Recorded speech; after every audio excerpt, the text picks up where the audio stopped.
এই দৃশ্য কিনা শেষে আমাকে দেখতে হলো, কিন্তু তবু আমার খুব জানতে ইচ্ছে করছে বাচ্চারা ঘুড়ি ভর্তি মোহর অলংকার সব ছড়াতে ছড়াতে যাচ্ছে কেন, আর গোপালের হাত দুটোই বা ঘাট থেকে বেরিয়ে দুদিকে ঝুলছে কেন?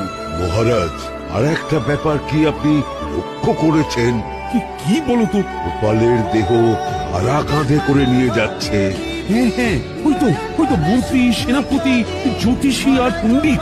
আসলে গোপালের এই শেষ যাত্রা আমাদের কিছু শিক্ষা দিয়ে যাচ্ছে মহারাজ। এই যে দেখুন, যারা গোপালকে সহ্য করতে পারত না, এখন তাদেরই কাঁধে গোপাল যাচ্ছে। তার মানে শেষ পর্যন্ত কেউই কারোর শত্রু থাকে না, সবাই মান অভিমান করে